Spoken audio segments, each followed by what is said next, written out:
Okay, I'm talking with Bill Kaysing, and Bill Kaysing is what you might call a pioneer in this whole issue of getting at truth and reality, and specifically in the area of the Apollo moon missions, what happened and what didn't happen.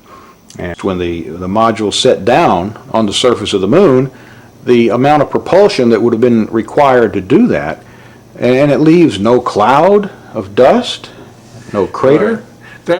Having seen hundreds of rocket firings when I was employed by Rocketdyne, I know that the jet of the lunar module lander, the lunar lander, would have created an enormous crater. It would have scoured the moon's surface. It would have tossed up rocks, sand, everything, and created a crater maybe so large that the entire lunar lander could have sunk into it. After all, we're dealing with a 10,000-pound thrust engine, which is pointed directly at the surface, lowered into the surface, and yet, if you look at pictures of the lunar lander on the moon, there is no disturbance whatsoever under the lunar lander's rocket. And no dust deposited in the pads, the cup-shaped pads at the bottom. That's another good point. Dust would have been blown 6 ways from Sunday and would have landed everywhere. And then the famous scene, which has been played over and over, where they are landing there, but they're setting down, and you're hearing the astronaut talking through it. Oh, that's a good point. Let's say, became aware of that only recently, that here's Neil Armstrong talking about landing on the moon with a microphone, and yet he's sitting practically on top of a rocket engine that is putting out sound levels of about 140 or 150 decibels. Now, we know that that is absolutely impossible to overcome that sound level inside the lunar lander with a normal human voice. Eagle, we got you now. It's looking good, over. Roger, copy. Eagle, Houston, after yaw around angles, S-band pitch, -9er, yaw, +18. Roger, you're a go. You go to continue power descent. You're a go to continue power descent. Altitude now 21,000 feet, still looking very good. Velocity down now to 1,200 feet per second. You're looking great to us, Eagle. Give us a reading on the 1202 program alarm. Roger, we got you. We're going at alarm. Good radar data. We're now in the approach phase, everything looking good. Altitude 4,200. Houston, you're a go for landing, over. Roger, understand. Go for landing. 3,000 feet. Program alarm. Altitude 1,600. 1,400 feet, still looking very good. 700 feet, 21 down. 33 degrees. 100 feet, down at 19. 1201. 1201. Roger, 1201 alarm. We're go. Same type. We're go. Altitude, velocity, light. 3.5 down. 220 feet. 15 forward. 11 forward, coming down nicely. 200 feet. 4.5 down. 5.5 down. 60 seconds. Lights on. 6. Down 2.5. Forward. Forward. Good. 40 feet, down 2.5. Picking up some dust. 4 forward. 4 forward, drifting to the right a little. Good. Okay. Contact light. Okay, engine stop. We copy you down, Eagle. Tranquility Base here. The Eagle has landed. Okay, we've changed our graphic picture here in the background, and it's a one-sheet poster that I put together from pictures on the website www.geocities.com/Apollo Reality/. And the gentleman that put this together got actually these images off the Langley Research Center website. And some of these, actually, you're just seeing for the first time yourself. Isn't that right, Bill? That's right, yeah, I'm amazed to find these pictures. I've never seen any of them before except the one in the upper right. And what amazes me is this one here showing a model of the moon with a camera track, showing how easily it would have been to fake the filming of the moon. And then the image just to the right of that shows like the finished moon. Exactly. With somebody sitting at the controls, maybe turning it or Right. These are very revealing pictures, and I strongly recommend people with PCs to download them and study them. And of course, this brings up the subject of the death of whistleblowers.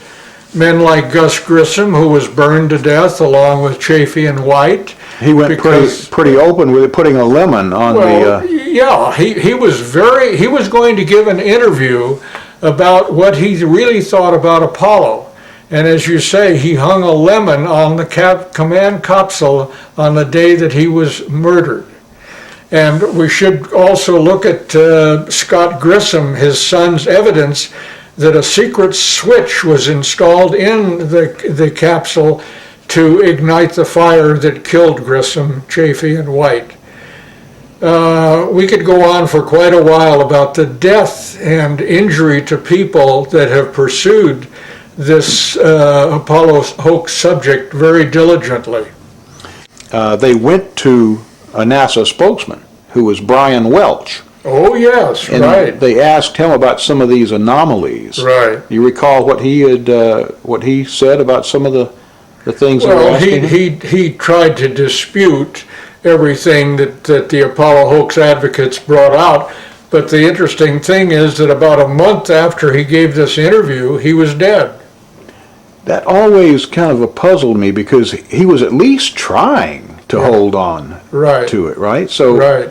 do you think they would have actually killed him just because he didn't do a good enough job? Or Yes, I think that's what happened. He didn't do a good enough job. So they killed him as an example to other people who are defending, like Richard Hoagland. Hoagland obviously is a fake, and he's an employee of NASA who on many occasions has tried to discredit me and my associates. There are much better mysteries that call into question some of the photography, which I agree with you looks frankly hoaxed. Well, some of it could have been staged and they could have released it, Richard. Exactly. That's what some of my photographic experts that I've called in over the years, and I've been to Goddard, I've looked at the NSST film. I mean, I have actual examples, Eric, of NASA airbrushing the moon. Well, I know this. And but you see, I have a different model. So you're saying they faked some of the photos? I think they faked some photos. I think they've hidden other things in the photos, and I'll give you my bottom line. I think there is an enormous Apollo conspiracy, but I think we've been sold the wrong conspiracy to keep people like you, bright guys who are asking good questions, looking in the wrong direction, which these people are past masters at doing, because the real conspiracy is not did we go to the moon, it's what did we find on the moon. I know, there's that aliens they up there. don't want us to know. And as I said earlier in the show, I found areas where NASA faked the imagery, I believe, to hide really cool stuff. Okay. And I found other areas where the photographs are consistent with us landing on the moon. And it's possible, Richard, that some of these beauty shots were staged and they threw them in there and grouped them in with the real ones. Exactly. Next up, let's go to our wild card line. You're on the air with us. Hi there. Our next speaker is Professor James McKinney. If you double the size of your rocket, you don't double the size of your payload. So you're very limited, and now let's try and get to the next planet or out to the moon.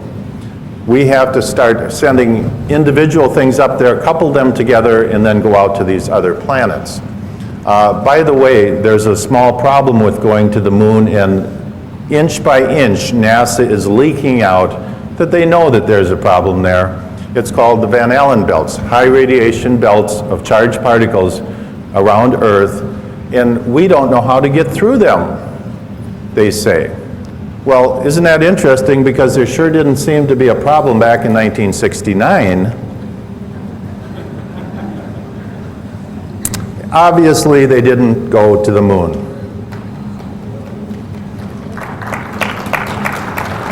The United States did not go to the moon. The Russians knew it all along. I thought at the time we did, but I've since learned we absolutely did not. And there's no question about it. And they're starting to figure it out. NASA has a program called Living with a Star. That's a pretty name for how do we get through the Van Allen belts. They have all their top scientists working on it. It's a tremendous problem because we do not have any kind of a spacecraft that we can send up that doesn't have metal in it. And when these charged particles hit metal, they produce X-rays. Nothing you can do to get around that. So anybody sitting around something metal in outer space in the Van Allen belts is going to be French fried. And so that whole thing was a giant hoax. And you have second and third tier scientists in the United States who are running around saying, oh yes we did, yes we did.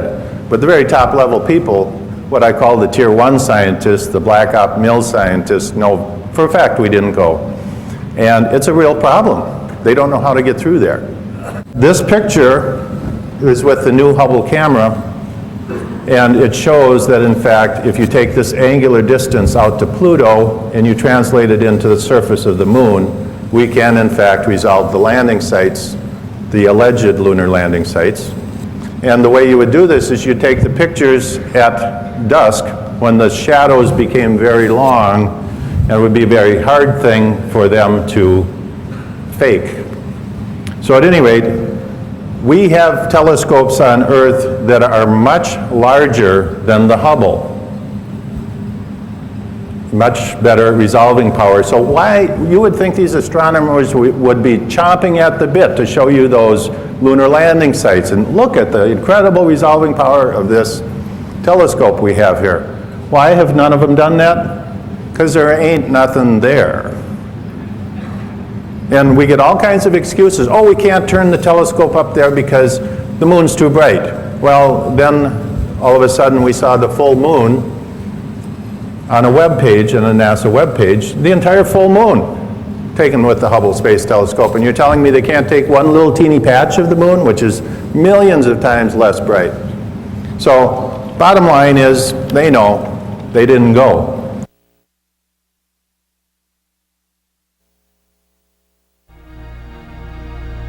Join us now on a quest for the truth to the moon.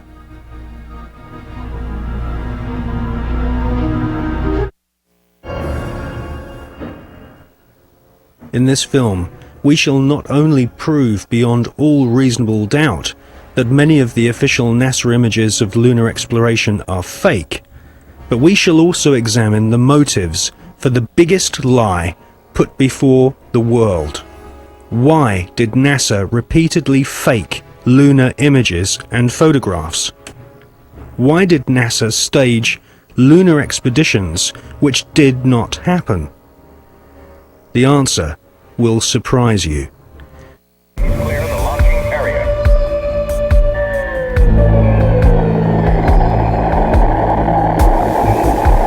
NASA spent gigantic sums of money during the 1960s, but most of it was spent on the ground, not in space.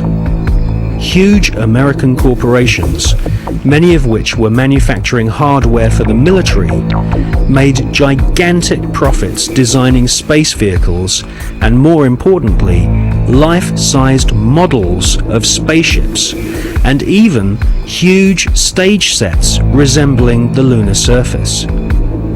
Someone in NASA had realized that after taking billions of dollars from the American people, if they couldn't make it to the moon, they would fake it to the moon. Obviously, if you're going to somewhere that nobody has been before, you need to have a simulator which recreates that environment as closely as you can. If you're going to the moon, you recreate the surface of the moon. And here we see a section of the lunar surface created. It's about 30 foot high, 30 foot long, 35 foot long. scale is given by the two people standing in front of it. There were plenty of simulation exercises, but the point is, and should be taken into account in virtually everything that is discussed with the Apollo program, 400,000 people may have worked on the program in total, but none of them had a need to know more than his own job required. The people who were making the rockets didn't know what the people who were making the spacesuits were doing, and because they had no need to know about that. Their job was to make the best models and the best simulation of the lunar surface that they could. And if we come up to this picture here, we see the three scales on which these models were built. We have here the whole moon as one unit. It stands about 20 foot high. We have here behind it a section of the surface of the moon. You'll notice it's curved. And here we have a more detailed section of the lunar surface. What you're saying is that the images which we're told show a camera pointing out the window of the lunar module as it's coming into land on the moon could well have been filmed previously using these large-scale models. That's right. It could well be that what we are looking at are films of realistic models. We have no means of knowing if they were actually taken on the lunar surface, or whether what we're watching is part of the simulation exercise and the training exercise. And you'll notice here on these models there is a camera track. A camera starting at this end, coming down here, would approach the moon, or appear to approach the moon, and become ever closer towards it. This is a simulation rig that was built. This is the command and service module of the Apollo program. And you'll notice that the window here looks out onto a block here, and there's another one here. They're curved. These are the screens onto which the lunar surface was projected as the craft made a simulated approach towards the lunar surface. Is what we're seeing a mixture of fact and fiction? It is fact, it is fiction. It's mixed together. It's hard to separate them until you examine it closely. If a spacecraft is in deep space, the only possible explanation for a light seen through the window of the spacecraft is the sun. It's the only bright light in space. If it's not the sun, then it has to be some other artificial light, which implies that that particular image is possibly fiction. July 1961. NASA was soon being criticized for the flimsy construction of their hardware.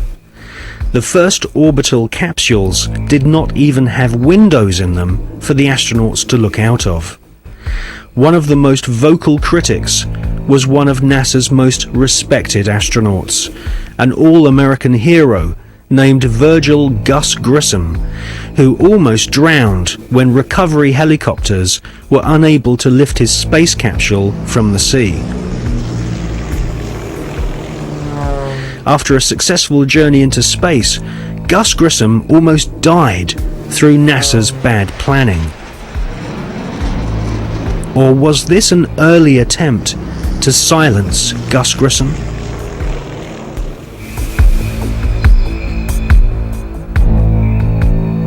May 1963. Astronaut Gordon Cooper experiences re-entry problems in his Faith 7 rocket ship. The prototype lunar module, known as the LIM, had serious stability problems.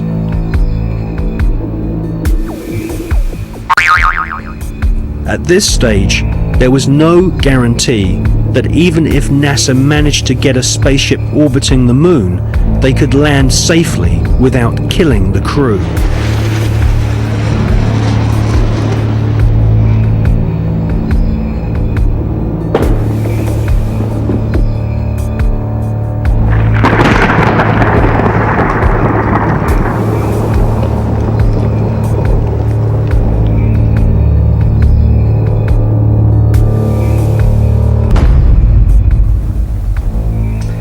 the footage which we see of the limb approaching the moon be filmed in a TV studio? It was filmed in a TV studio. There's absolutely no doubts whatsoever about that. And the way that this film was created was by the use of models. There's nothing secret about the models. They exist. You can go and see them today. The models were very lifelike, very realistic. There is one that is a life-size model. It's in Flagstaff in Arizona. It's 2 miles long, and it's an exact replica of the Sea of Tranquility.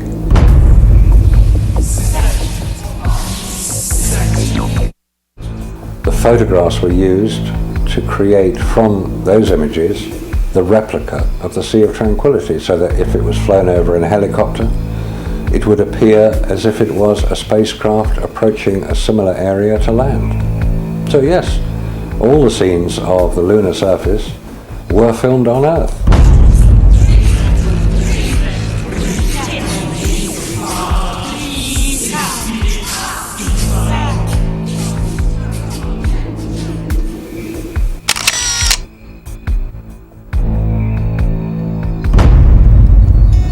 Radiation, and without having spacesuits nor spacecraft which can protect the occupants from radiation, NASA convinced the American people to pay $40 billion for the space program.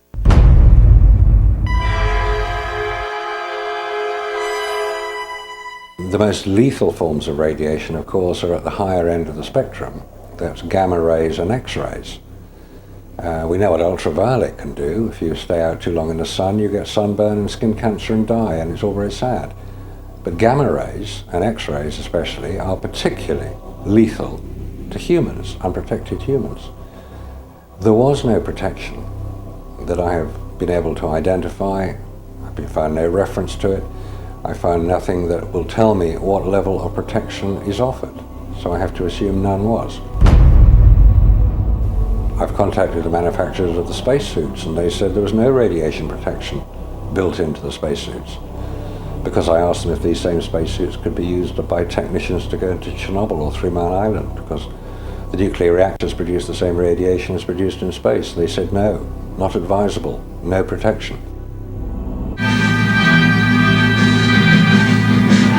James Van Allen grew up in the small Iowa town of Mount Pleasant during the 1920s. He was an exceptional student, became class valedictorian, and exhibited an intense vision that even then looked beyond our planet. The environment was the time of the Cold War, and it was something scary. It was something for a child, it seemed very scary to have to hear about bomb shelters and hiding under our desks. And I remember first hearing that my father was going to go to Russia, and being so frightened by that, and asking my father, why was he going to Russia? Wasn't he scared? And I remember him explaining to me that in the scientific community, what they do, and as they take data and exchange data, somehow that transcends what is going on in the political arena. So that there is always a sense that the quest for intellectual activity was something very special. Remember that, so that the Cold War suddenly didn't seem very cold to me, even as a young child. In Washington,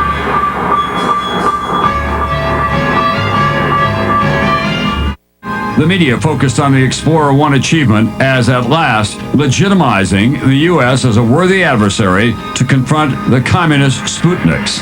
The public seemed captivated with the propaganda created by this new space race. Dr. Van Allen and his students, however, chose to focus on the data that was returning from their scientific instrument inside Explorer 1. When the first results came back, the group at the University of Iowa, this was Van Allen and Ernie Ray, then began to help with it, eventually Carl McElwain, saw immediately that there was an anomaly, there was something unexpected. We have encountered a very great increase in radiation intensity, which is vastly beyond what could be due to cosmic rays alone. We call it geomagnetically trapped radiation. And I gave an explanation of my interpretation at a press conference following the scientific session. And one of the reporters stood up and he was trying to visualize what I was saying. And he said, "You mean it encircles the Earth like a belt?" I said, "Yes, that's great. That's what it is. It's like a belt around the Earth." And so that's the way they got the name of radiation belt, from this exchange with this newspaper reporter and myself.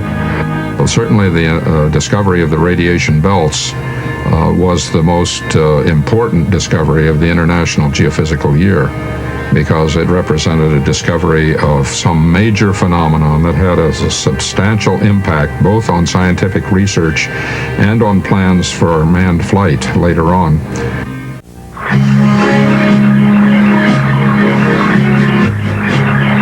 In late 1958 and early 1959, Van Allen flew instruments on Pioneers 3 and 4. Both were unsuccessful attempts to hit the moon, but their flights provided the Iowa group with essential confirming data. Pioneer 3 documented the existence of a second radiation belt, and Pioneer 4 became the first U.S. spacecraft to orbit the sun. Any ill effects from the Van Allen radiation belts? No. Now, I'm not sure we went far enough out to encounter the Van Allen radiation belt. Maybe we did. Say that I'm not a chemist, I'm not a geologist or an anthropologist. I'm a retired electrical engineer. I've worked at NASA Goddard for over 20 years. I'm retired now, and I have worked with image processing, which is similar to some of the things that are done on computers today. However, at the time that I did my work, the computers that are so well established today were not available. So Yeah, hello. I like your presentation very much, but I got a couple of questions here. First one is, what, if any, are the differences between you and Richard Hoagland concerning the politics on the cover-up? And part two is, what's the difference between you and Mr. Hoagland concerning the scientific implications of the face, especially since Richard Hoagland kind of brings in hyperdimensional physics into the picture of the face on Mars? Thank you. Okay, the one thing I'd like to clarify, I should have done at the beginning, Richard Hoagland and myself are like oil and water. The second thing is that, and I'll go into the third thing, is that Richard comes up with ideas where he does not have groundwork or supporting evidence, not even evidence, and certainly not proof that things exist where they don't. For instance, I've seen some of his work where he has found swastikas and German tanks on Mars, and he has found cathedrals on the moon Europa of Jupiter that resemble burnt-out cathedrals from World War II in Europe, and various other things which not only can't be proved, but they aren't even evidence, and I stay as far away from him as I can. And there was the last part of your question concerned, I forget exactly. Yes, he always talks about hyperdimensional physics, Okay. and he comes up with all these formulas on the dimensions of also the pyramid on Mars, and all these, in his book he has all these geometric configurations, and he tries to bring in hyperdimensional physics. It's hard enough for me to give evidence and present it at conferences with facts that I can show to scientists, but to try to back up something with a relationship to another planet is so hypothetical that it just doesn't have the substance to hold up. Most scientists would classify that under the term of numerology and not have anything to do with it.